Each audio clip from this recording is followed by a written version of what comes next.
The art of negotiation. Winning without fighting. Hello, everyone. Today, we're diving into a skill that influences almost every aspect of our personal and professional lives, and yet very few of us are formally trained in it. That skill is negotiation. Whether you're closing a business deal, asking for a raise, resolving conflict with a coworker, or buying a car, you're negotiating. And today, inspired by Charles B. Craver's outstanding book, The Art of Negotiation in the Business World, I want to show you that negotiation is not about confrontation. It's about cooperation. What is negotiation? Negotiation is not about winning over the other person. As Craver puts it, effective negotiators understand that compromise is not weakness. It is the essence of productive agreements.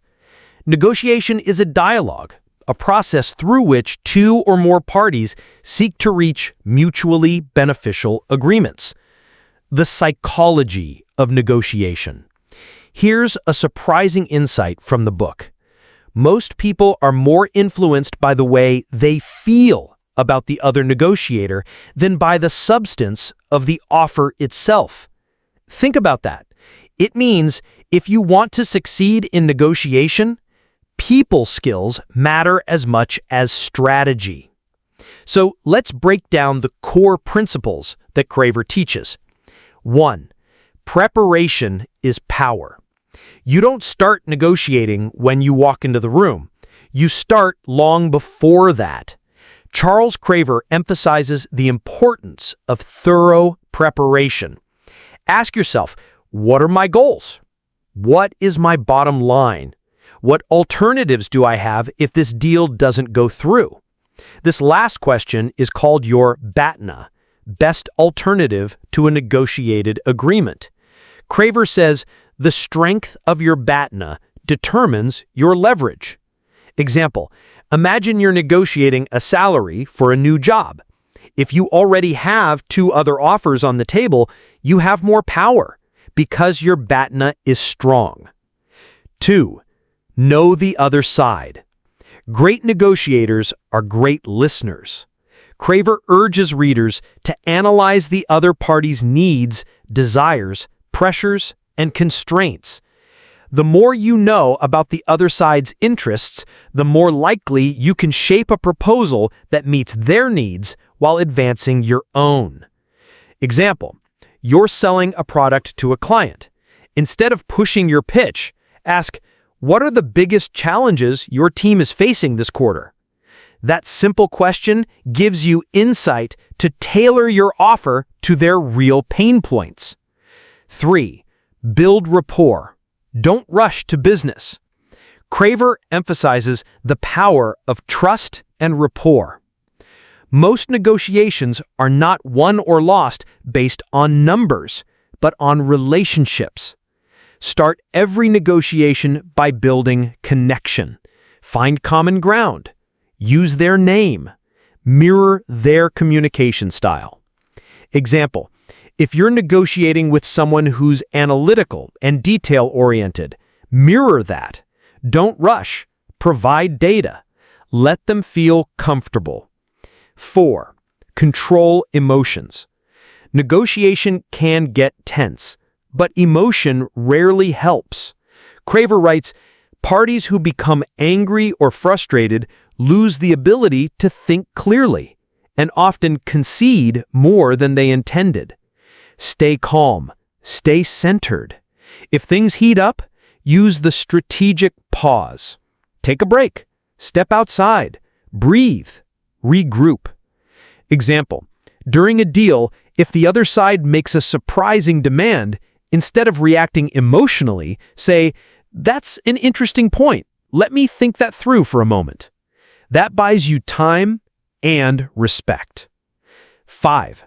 Aim for win-win outcomes. The best negotiations are not about one side winning and the other losing. They're about creating value for both. Craver emphasizes A long-term relationship is far more valuable than a one-time gain. Example, you're a supplier negotiating price with a retailer. Instead of arguing over cents, you might say, let's find a price that works and explore ways I can help you grow sales, like custom packaging or faster delivery. That's creating mutual value. 6. The power of silence. One of the most underrated tools in negotiation? Silence. People feel uncomfortable with silence and tend to fill it by offering more information or better terms, Craver explains. Example, if someone says, we can only offer $50,000, and you pause, they might say, well, maybe we can stretch to $55,000. Use silence wisely. 7. Always clarify and confirm. Misunderstandings kill deals. Never assume, always clarify, Craver insists. At every stage, summarize what's been agreed upon. Ask, just to make sure we're aligned, here's what we have so far. This builds confidence and prevents last-minute surprises. Bonus tip: don't be afraid to walk away. Craver reminds us that no deal is better than a bad deal. Have the courage to say no when something doesn't serve your interest. Walking away, respectfully, sometimes brings the other party back to the table with better terms. Let me end with this. Negotiation is not about getting everything you want.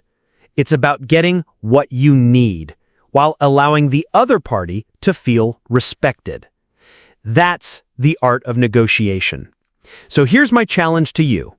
Start seeing every conversation as a negotiation. Prepare before you persuade. Listen before you speak. Seek outcomes where both sides win. Because in today's business world, the best negotiators don't dominate, they collaborate. Thank you for watching. Please subscribe to get more useful videos.